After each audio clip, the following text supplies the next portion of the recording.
Donc il y a Pierre Le Romancé qui ouvrira, Paul Luquez donc, de l'AIE. Donc ce sont deux personnalités qui vont vous donner une vision stratégique du sujet qui est la place de l'hydrogène dans le plan de relance, du stockage et de l'hydrogène dans le plan de relance. Puis 3 points de vue opérationnels, Laurent Carmé, le directeur général de McPhy que je vois sur l'écran, et puis nos 2 présents et que je remercie, Frédéric et Christophe. Donc Frédéric Dejean qui est responsable chez Hynamix, qui est l'entité hydrogène dans le groupe EDF, et Christophe Isnard qui est directeur général de Somelac dans le groupe Picoty. Donc le plan de relance, vous le connaissez tous, c'était 100 milliards d'euros avec 30 milliards consacrés à la transition écologique. On a déjà beaucoup parlé d'hydrogène dans les séances précédentes. Ça a quand même été la surprise pour beaucoup de se prendre relance dans le volet écologique, puisque 7 milliards y sont consacrés, ce qui s'ajoute aux 7 milliards que consacrent nos amis d'Outre-Rhin, ce qui fait que l'hydrogène est-il le vecteur de rupture de cette transition écologique. Christian de Pertuis a essayé de nous faire prendre du recul ce matin sur qu'est-ce qui restera à long terme du Covid, dans un monde post-Covid. Est-ce que ça n'est pas la surprise de ce monde post-Covid pour créer un monde décarboné que l'hydrogène? Donc c'est ça le débat qui nous anime pendant 40 minutes, c'est ça? On a combien de temps? Il est moins 10, on a jusqu'à 16h30, on a 5 intervenants, 8 minutes maximum par personne, et je passe la parole à Pierre Le Romancé. Si vous m'entendez. Bonjour à tous. Donc, je vais essayer de partager mon écran. Est-ce que je n'ai pas la main pour partager mon écran?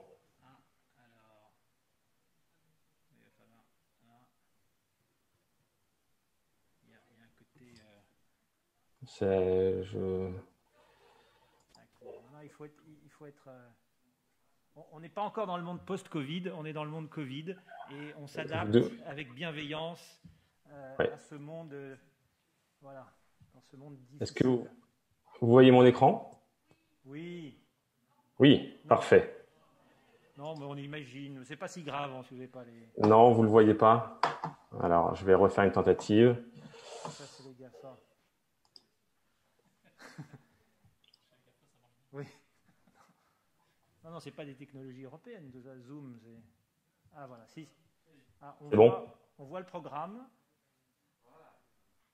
Voilà. Et vous. Donc ça doit être l'écran. Non. Voilà, on voit tout. Alors, ça devrait être en plus grand. Bon, j'espère que vous voyez. Voilà, je pense que vous le voyez en grand écran. Donc bonjour à tous. Donc je suis le pilote du plan stockage électrique d'EDF. Donc je vais vous présenter rapidement les raisons qui ont conduit le groupe EDF à développer un plan stockage. Et puis je vais essayer d'évoquer avec vous ces déclinaisons en France et comment on voit le stockage s'insérer dans le plan de relance. Juste 2-3 éléments de panorama. Un premier constat, en fait, c'est que l'intervenant précédent l'a indiqué,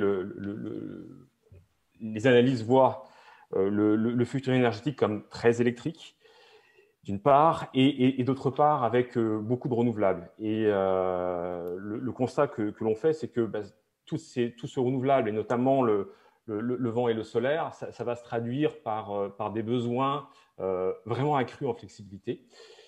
Et quand on interroge les consultants de la place sur la place du stockage, notamment le stockage électrique, on voit que les prévisions de croissance de ce marché d'une année sur l'autre sont phénoménales, puisque, par exemple, Bloomberg annonce un taux de croissance du stockage électrique de 30% par an pendant les 10 à 20 ans à venir. Une déclinaison, alors, plus motivée d'ailleurs par l'essor de l'électromobilité, mais on voit que sur l'Europe, alors le graphique est un peu ancien, lorsque l'on recense tous les gigafactories qui vont s'installer en Europe, mais on voit qu'il y a aujourd'hui un mouvement pour installer donc, des usines de batteries sur le territoire européen, alors pour équiper les véhicules électriques, mais ça veut dire aussi qu'on va avoir à disposition des industriels pour développer aussi du stockage électrique par batterie. À noter quand même que sur ce sujet, alors il y a en France un projet qui est actuellement développé par Saft et par PSA, mais on voit que d'autres industriels commencent à se positionner sur la zone France pour développer donc des gigafactories, parce que finalement, le territoire français, il a pas mal d'atouts.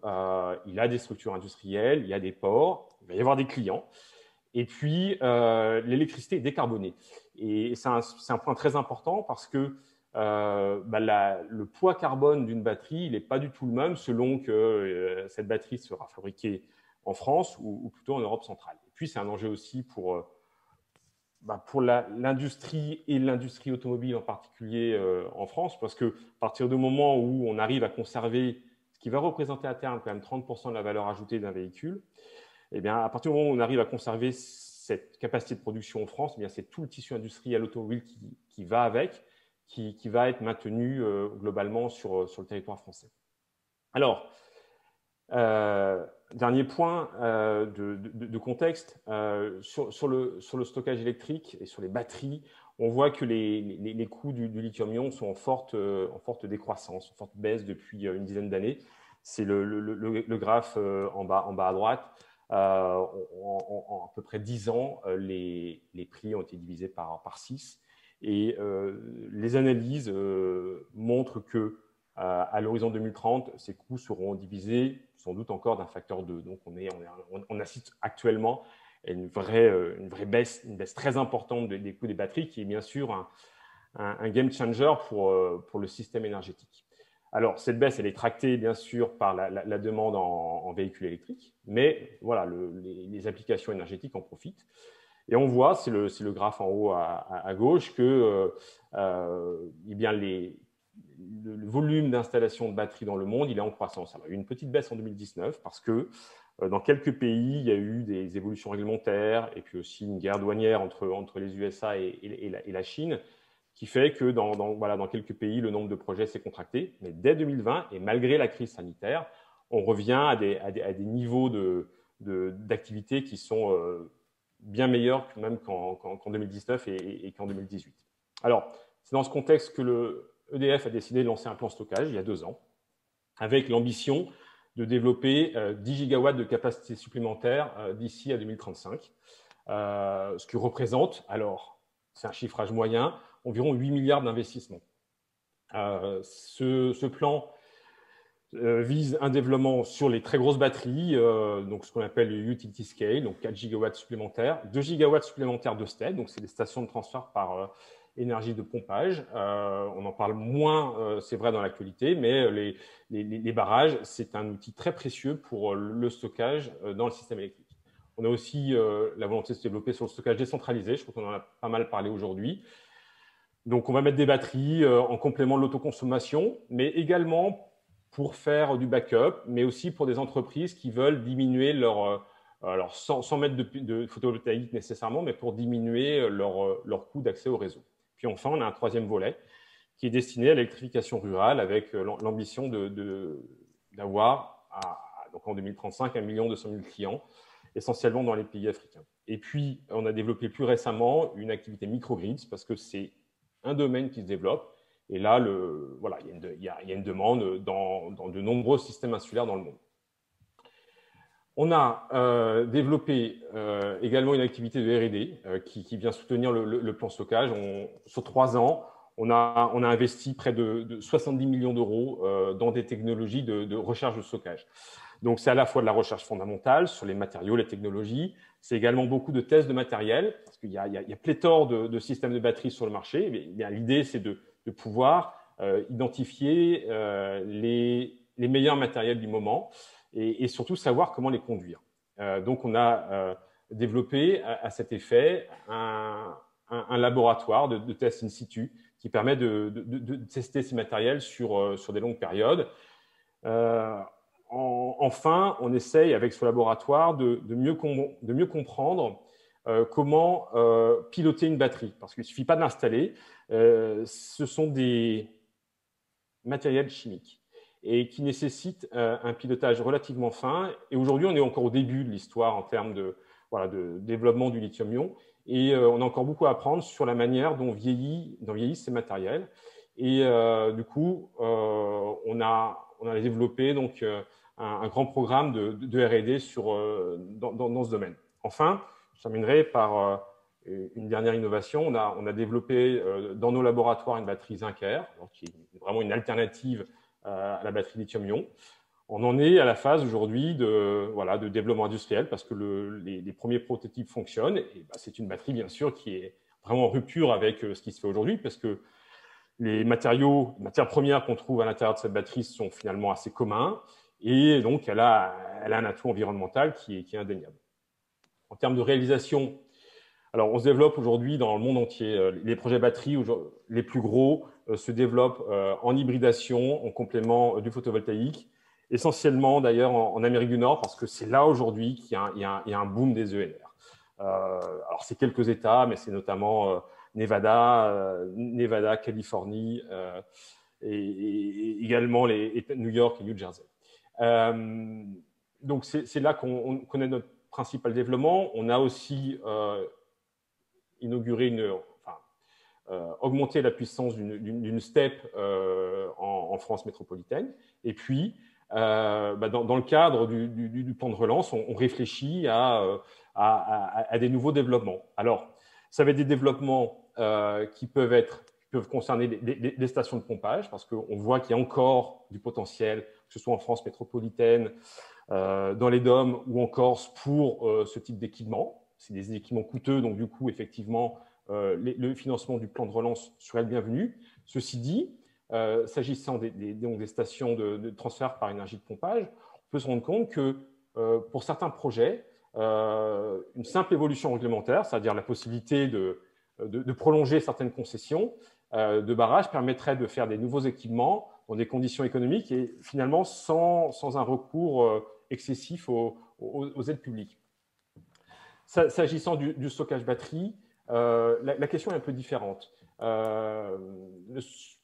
Tout simplement parce que, alors, je ferai deux catégories. D'une part, ce qui peut se développer dans les zones non interconnectées, donc les DOM et la Corse, où là, effectivement, il y a un besoin aujourd'hui en développement de batteries pour la conduite du réseau et pour l'insertion des ENR.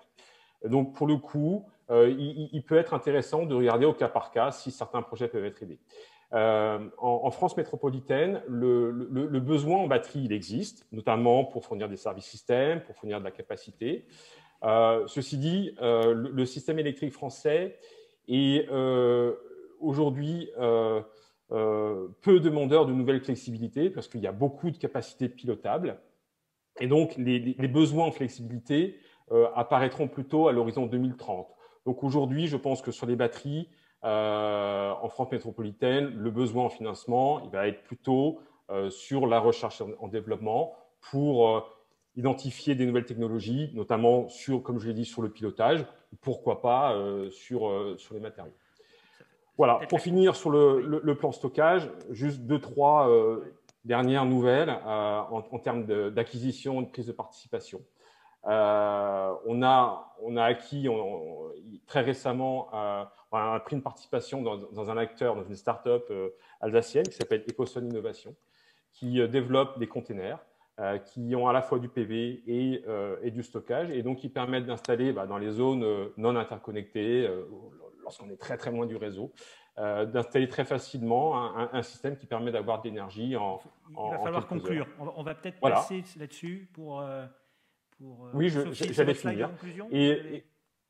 Oui, tout à fait. Et la dernière acquisition, donc c'est Pivot Power, qui est un opérateur au Royaume-Uni qui développe des batteries alors à très grande échelle pour faire de l'arbitrage sur les marchés. Donc, pour finir, on est sur... Alors, juste 2-3 choses. On est... non, une chose. Évidemment... C'est passionnant, mais le marché est très prometteur, le domaine est très prometteur, les besoins sont énormes. Le besoin aussi en apprentissage sur ces technologies, il est encore devant nous parce que finalement, ce sont des technologies qui sont mises en œuvre dans le système énergétique. depuis une poignée d'années et qui doivent faire un très gros effort de monter en gamme et de monter en échelle pour pouvoir accompagner les énergies renouvelables qui sont matures déjà depuis 15 à 20 ans. Donc, c'est une filière qui est vraiment très challengée, mais je pense qu'il y a un avenir qui est devant nous. Merci beaucoup.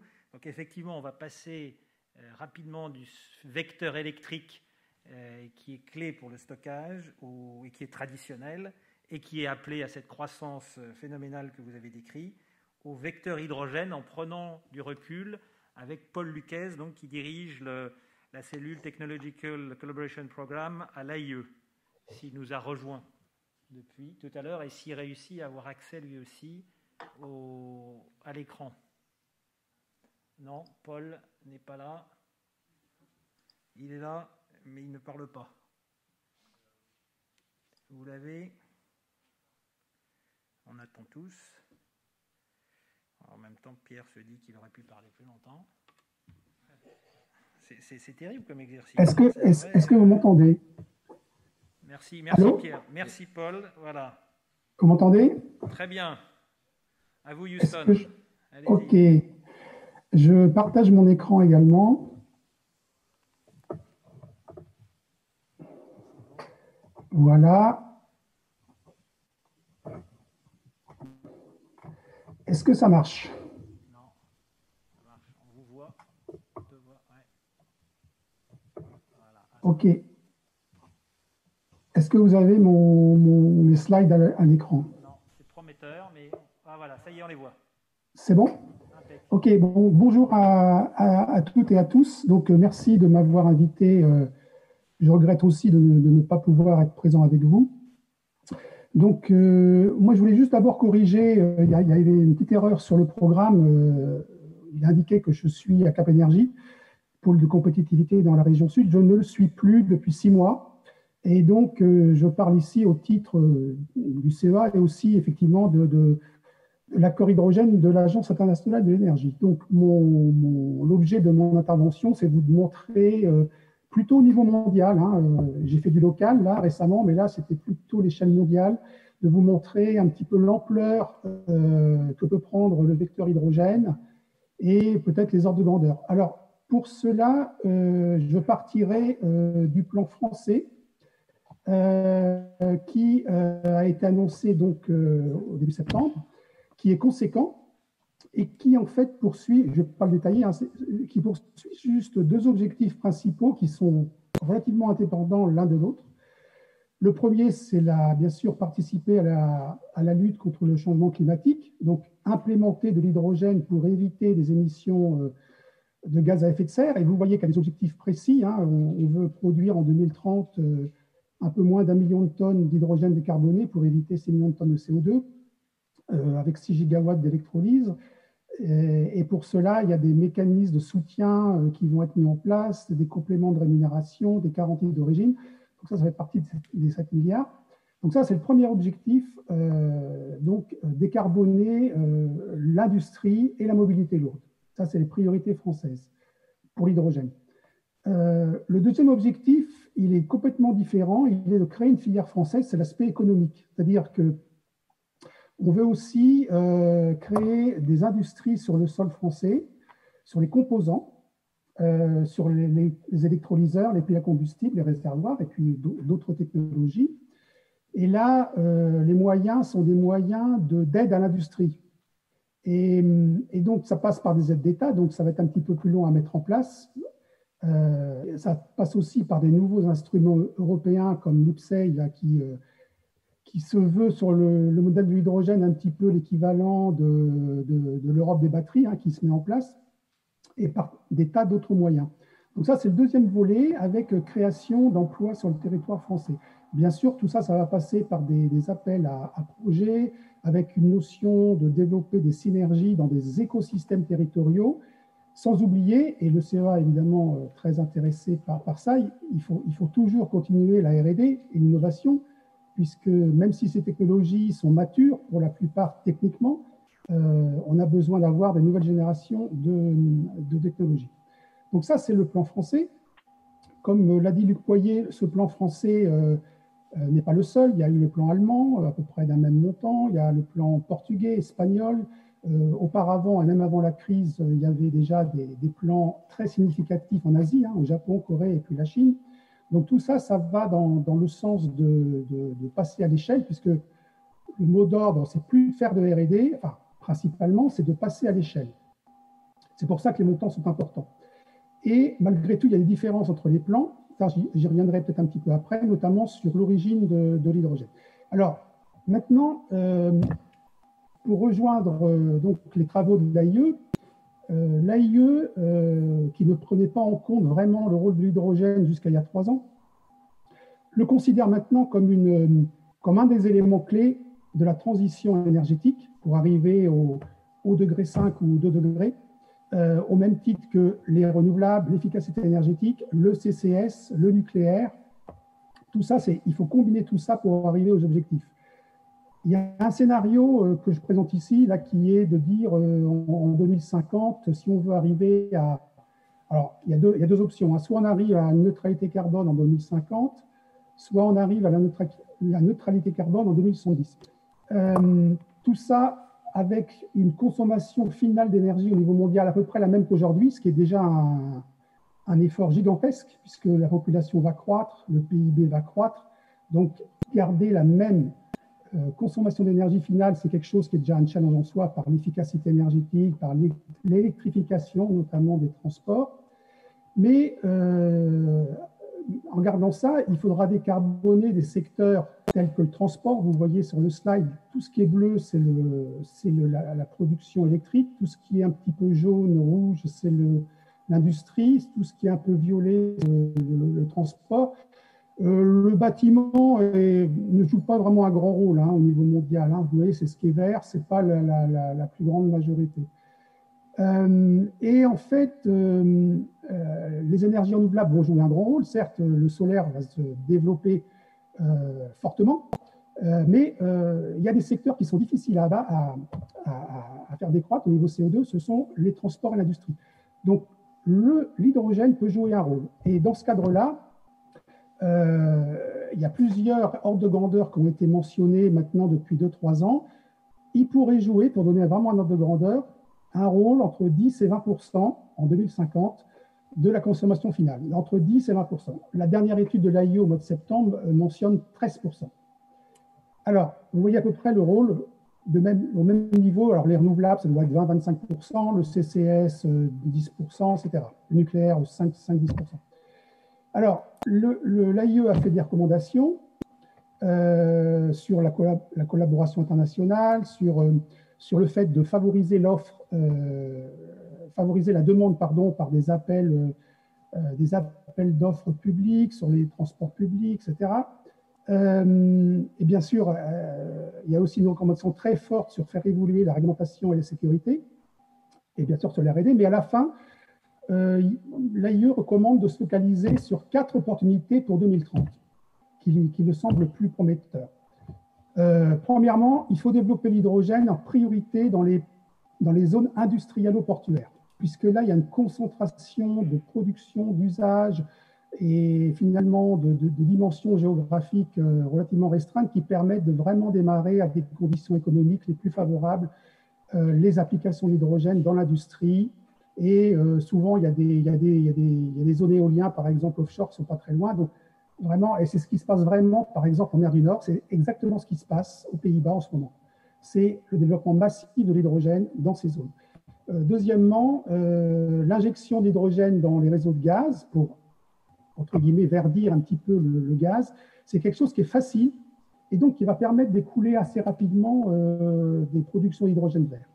Troisièmement, la mobilité plutôt lourde d'ici 2030. Et quatrièmement, ça c'est un domaine qui n'est pas du tout exploré en France, c'est développer le commerce international de l'hydrogène. Alors ça, je vais y revenir parce que c'est un point peut-être un petit peu original. 25 secondes, Paul. Combien? 25 secondes. Oui, encore une minute. Donc, juste pour dire que, vous verrez le détail dans le slide, mais si on veut passer vraiment à l'échelle et que l'hydrogène représente 10 à 20% de l'effort de décarbonation, il faudra multiplier en 50 ans par 7 la production actuelle. Donc passer de 80 millions de tonnes à 600 millions de tonnes, ce qui fait qu'il faudrait, si on faisait tout par électrolyse, il faudrait à peu près 4000 gigawatts d'électrolyse full-time, ce qui induit aussi pas mal de PV derrière. Alors, le dernier message, donc ça, c'est quelque chose qui est évidemment gigantesque, mais qui est à l'échelle du monde. En 2030, on a des objectifs déjà ambitieux, mais beaucoup plus restreints, de 40 millions de tonnes, et en Europe, on a à peu près 40 gigawatts qui sont fixés. Alors, le dernier slide que je voulais présenter, c'était celui-là. Il commence à se dessiner des zones, enfin de la géostratégie de l'hydrogène, parce que malheureusement, les énergies renouvelables elles ne sont pas distribuées de façon égale sur la Terre. Il y a des zones où c'est très peu cher, avec des quantités énormes, et des zones où il y a beaucoup de consommation. Donc, il commence à se dessiner une géopolitique de l'hydrogène où on va avoir des pays exportateurs, donc par exemple l'Amérique du Sud, l'Australie, encore une fois le Moyen-Orient qui est favorisé, le Maghreb. Et ce que je veux dire, juste le message, c'est que ce n'est pas quelque chose, ce n'est pas une utopie, c'est des choses qui correspondent déjà à des accords. Par exemple, l'Allemagne, dans son plan, a prévu 2 milliards sur les 7 pour développer les importations d'hydrogène, notamment au Maroc. Le Japon est en train a établi des accords avec l'Australie et d'autres pays. C'est déjà des choses qui sont déjà démarrées. Donc, on assistera à côté du développement local de l'hydrogène, qui existera aussi, parce que l'hydrogène a aussi un inconvénient, qui a aussi un avantage, c'est que son transport coûte cher. Donc, ce qui peut être compétitif dans des pays lointains, du fait du coût supplémentaire de transport, peut amener à une compétitivité locale qui n'existait pas, par exemple, pour le pétrole. Donc tout ça, ça va amener un mix de production centralisée avec le commerce international, avec des productions plus locales qui seront au niveau des régions. Okay, voilà, j'étais un petit peu rapide, mais on va passer de la géostratégie à l'industrie, cas pratique. McPhy, Laurent Carmé. S'il est toujours là. Bonjour à tous, merci. Je ne sais pas si vous m'entendez. Merci beaucoup. Bon, est-ce que vous m'entendez, Luc? On entend et on va bientôt voir. Voilà, peut-être que si je m'enlève l'écran, ça va bien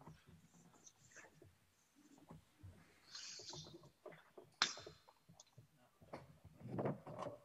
Donc, bonjour à tous. Je vous remercie de cette invitation, plus particulièrement Myriam Maestroni. Et bien entendu, moi aussi, je suis désolé de ne pas avoir pu me joindre à vous aujourd'hui. Alors, petite présentation de McPhy, peut-être pour commencer. Donc, qui sommes-nous? McPhy, on est un groupe industriel créé il y a un peu plus de 10 ans, pionnier dans l'hydrogène zéro carbone. Et notre activité est essentiellement tournée vers la fabrication d'équipements, à la fois pour la production d'hydrogène zéro émission, donc des électrolyseurs qui vont nous permettre à partir d'eau et d'électricité de produire la molécule. Et nous fabriquons aussi des stations de recharge qui sont à destination des activités mobilité. Alors, je m'inscris totalement dans la ligne des précédents intervenants. Quelques éléments à avoir en tête quand même pour fixer les enjeux. Aujourd'hui, le marché de l'hydrogène, c'est déjà une réalité. C'est-à-dire vous avez plus de 110 millions de tonnes qui sont produites chaque année, essentiellement pour l'application industrielle et qui sont au nombre de 4. C'est de l'application dans les raffineries, la production d'ammoniac, la production de méthanol et l'acide.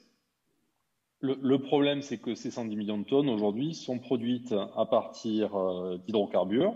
Donc c'est ce qu'on appelle l'hydrogène gris.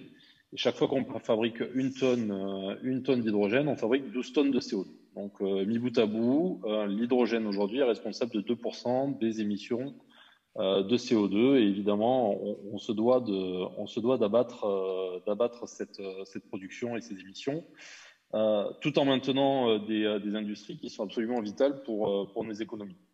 Alors, la solution, qu'est-ce que c'est? C'est l'électrolyse de l'eau. C'est un principe qui est connu depuis longtemps. Hein. Ça a été découvert il y a plus de 250 ans par messieurs Nicholson et Carlyle. On a eu plusieurs momentum au cours des siècles passés sur l'avenir de l'hydrogène. Jules Verne, les années 70, pour prendre deux éléments. Et aujourd'hui, effectivement, un nouveau momentum extrêmement fort. Alors, on peut se dire, encore un effet de mode. Moi, je ne pense pas, et je ne pense pas parce qu'il y a deux éléments cruciaux et qui changent complètement la donne. C'est d'une part, bien entendu, le besoin de réduire nos émissions de gaz à effet de serre. Et puis, c'est aussi l'avènement des énergies renouvelables, puisque la production d'électrolyse, par définition, on se doit d'utiliser de l'électricité. On va casser la molécule d'eau avec l'énergie électrique pour pouvoir produire de l'oxygène et de l'hydrogène. Mais si cette électricité est produite à base d'hydrocarbures, donc si on a des centrales à charbon ou des centrales à gaz, on ne fait que déplacer le problème en amont de la chaîne de valeur. Donc, ces éléments-là fondateurs sont en place. Aujourd'hui, l'enjeu pour les industriels, pour maintenant répondre à la demande, c'est le passage à l'échelle. On est avec essentiellement des sociétés en cours de développement, c'est le cas de McPhy. Et là aussi, je pense que tous les éléments sont en train de se mettre en ordre de bataille pour le décollage de la filière. Le premier point, c'est bien entendu les feuilles de route fixées par les États. On a parlé cet après-midi de la France et l'Allemagne, c'est vrai. Vous avez aussi l'Espagne et le Portugal qui se sont positionnés. Mis bout à bout, ces quatre pays représentent une enveloppe de 30 milliards d'euros à investir dans les 10 prochaines années pour le décollage de la filière. Et ils vont être assez rapidement rejoints par d'autres pays de l'Union européenne, en particulier l'Italie et les Pays-Bas. Le deuxième facteur aussi, c'est les clients, puisque on voit des grands projets se mettre en place pour les applications industrielles et donc la décarbonation des usages industriels dont je parlais précédemment, raffinerie, ammoniac, méthanol, acier, mais aussi pour le développement de nouveaux usages et notamment les usages de mobilité et de mobilité lourde en particulier, puisqu'on a des réponses avec les batteries qui peuvent être satisfaisantes pour les véhicules légers et la courte distance, mais qui répondent pas aux enjeux de mobilité lourde, pour que ce soit aujourd'hui du bus et de la benne à ordures, très rapidement demain le camion, le train et à l'avenir bateau et aviation. Et le dernier élément, c'est des industriels tels que McPhy prêts à investir et qui commencent à se doter de moyens importants. On a eu notamment donc chez McPhy la possibilité des 180 millions d'euros la semaine dernière, qui nous permet de nous donner les moyens de nos ambitions. Donc on voit que tout un environnement est en place pour développer la filière. L'enjeu maintenant, c'est vraiment la création d'un écosystème. C'est-à-dire qu'on voit que, et c'est probablement une des complexités de la chaîne hydrogène, contrairement à une chaîne de production électrique où l'output direct des industriels, c'est la production d'électricité, l'hydrogène n'est qu'un vecteur intermédiaire, soit de stockage d'énergie, soit de catalyse, soit de matières premières pour produire autre chose.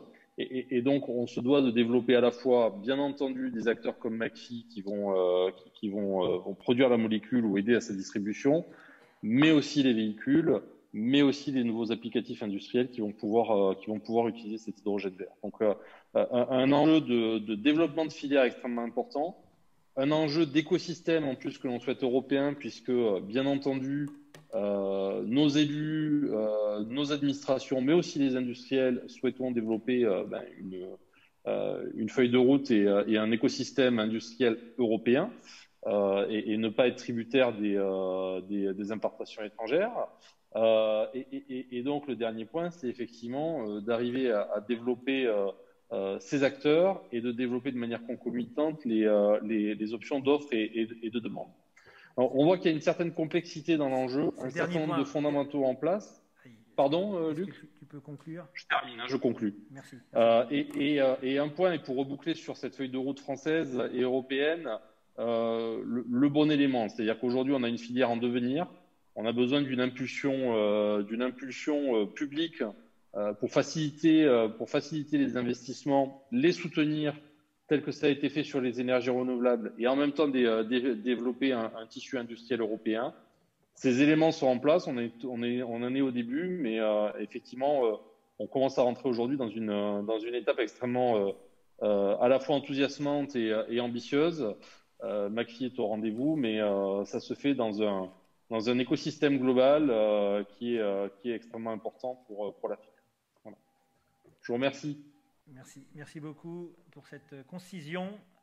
Donc après McPhy, un autre acteur clé dans l'écosystème, Frédéric Dejean, qui représente EDF, mais là comme acteur industriel dans l'hydrogène. Et donc comment un groupe industriel peut être très complémentaire des innovations dans les ETI comme McPhy en 6 minutes, puisque le temps s'est réduit à mesure que nous avancions. D'autant que j'entraîne. Donc merci de l'invitation, en tout cas.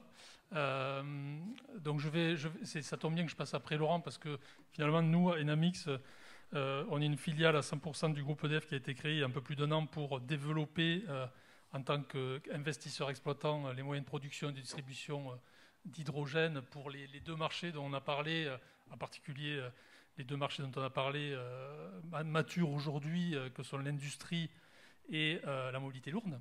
Voilà. Donc pourquoi le groupe EDF s'est lancé dans cette activité? Parce qu'EDF est tout simplement un des acteurs majeurs en Europe et même dans le monde en tant que producteur d'électricité décarbonée.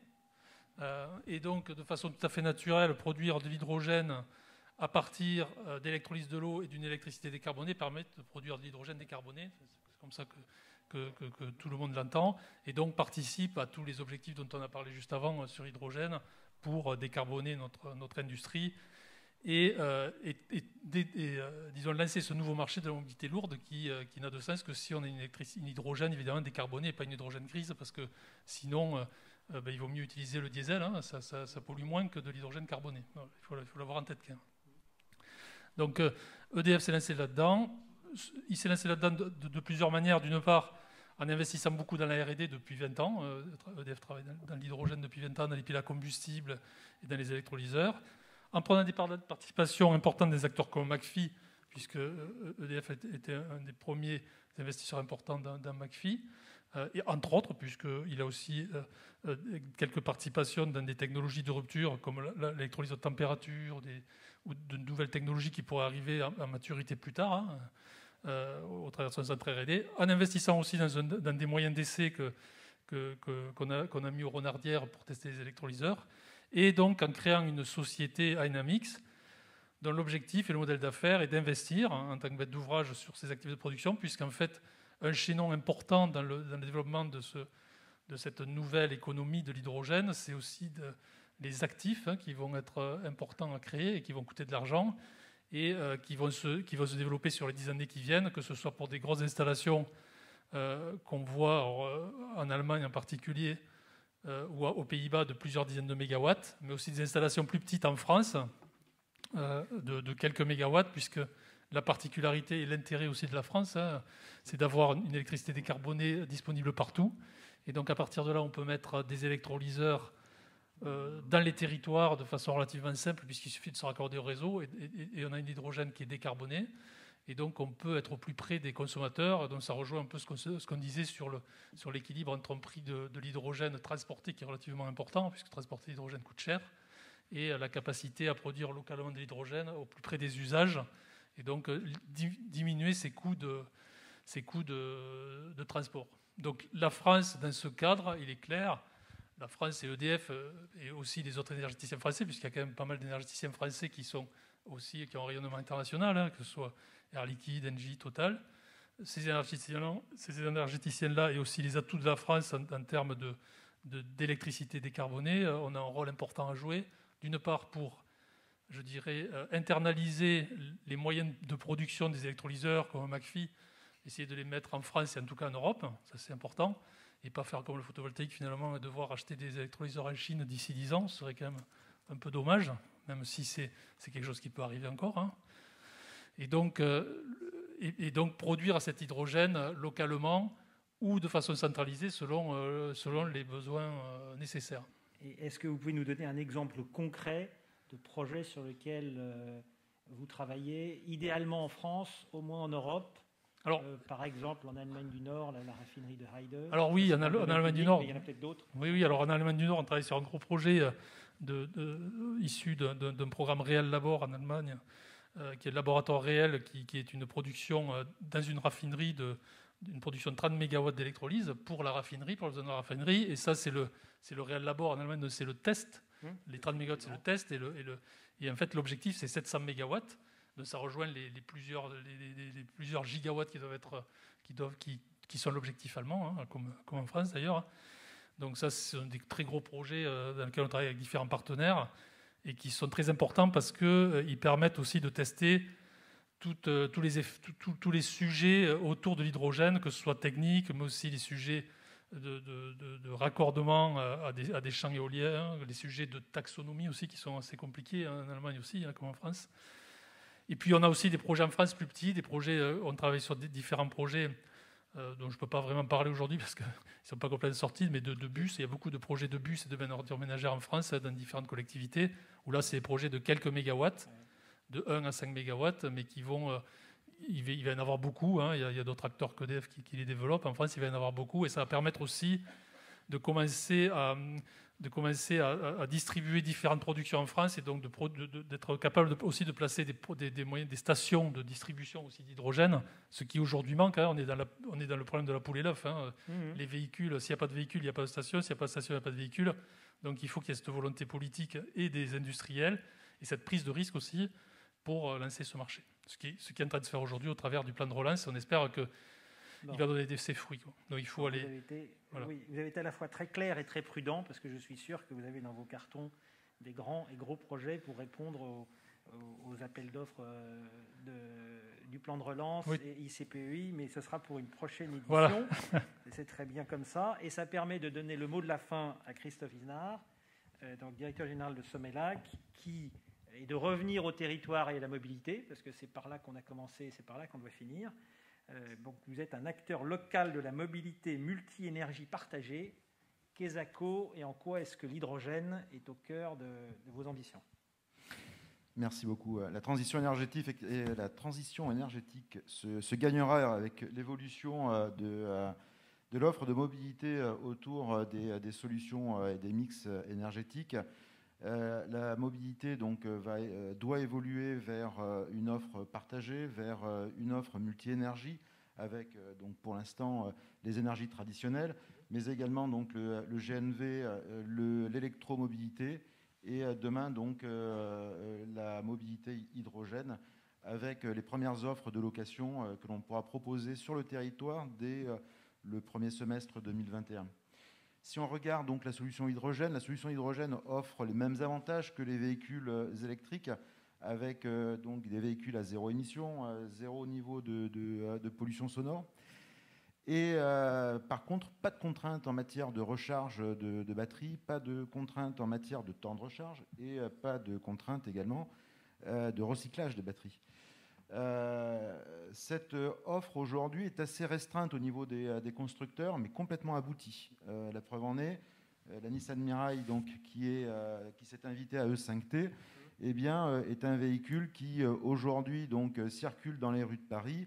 Il y a 400 exemplaires qui roulent actuellement, 500 exemplaires de Hyundai Nexo qui sont également des véhicules hydrogène. Donc l'offre est complètement aboutie au niveau de la voiture, aboutie au niveau du véhicule industriel, puisque Hyundai l'année dernière a remporté le prix de l'innovation à Solutrans, qui est le salon du véhicule industriel et la carrosserie industrielle. Et les premiers véhicules ont été livrés en Suisse récemment. Des solutions également de développement au niveau du véhicule utilitaire sont en train de s'opérer avec une alliance Renault Symbio. Donc il y a une réelle accélération au niveau des solutions de mobilité au niveau des véhicules. Également, l'innovation s'invite auprès de la mobilité douce avec les vélos hydrogène. Pragma est présent aujourd'hui. Pragma qui, avec la société Wulf, qui est une société de fabrication française de triporteurs, va pouvoir équiper également des triporteurs qui seront demain hydrogène et permettront là aussi d'accélérer la partie logistique du dernier kilomètre au niveau des centres-villes, des hypercentres, sur du transport de palettes, sur du transport de colis, de produits frigorifiques. et également donc, sur le transport de personnes. Donc on voit que le champ des possibles est en train de s'élargir avec la solution et l'offre hydrogène. Et pour être complet sur le sujet, eh bien, une nouvelle industrie est également en train de se déployer, et c'est une industrie qui pourra donc également entrer dans le cadre d'une économie circulaire, qui est l'industrie du rétrofit. Le rétrofit, c'est la reconversion de véhicules thermiques en véhicules électriques hier, mais hydrogène également. Et quand on parle de véhicules, on parle de voitures, on parle de bus, on parle de camions, mais également de locomotives et donc de matériel de travaux publics qui peuvent être également extrêmement consommateurs en matière donc d'énergie. Au niveau du territoire, au niveau local, des acteurs sont extrêmement impliqués dans cette démarche. Je peux citer la livraison prochaine de la première benne à ordures ménagères hydrogène qui va sortir des ateliers de la CEMAT, qui est un fleuron de l'industrie de La Rochelle, et qui va pouvoir donc tester cette technologie qui s'apparente particulièrement bien pour ce type de véhicule.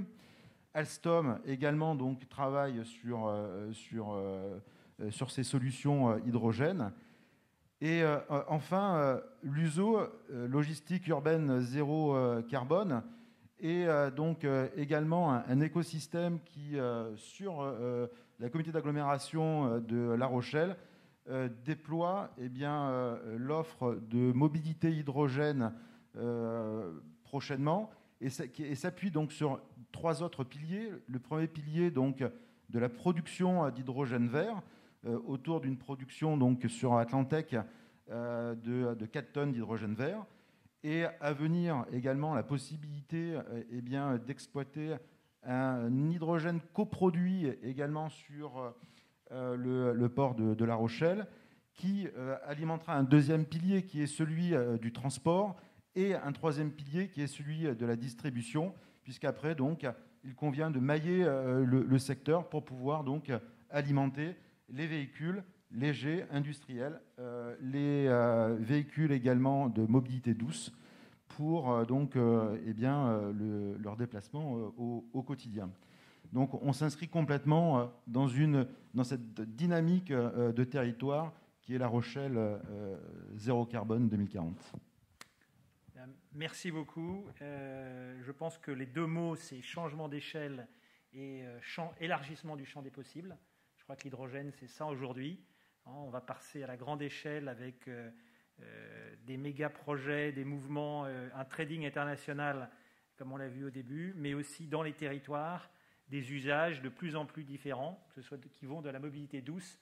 Un jour, on utilisera l'hydrogène à la fois dans son vélo, mais aussi pour prendre un vol international ou transporter des grandes quantités de matière avec des bateaux.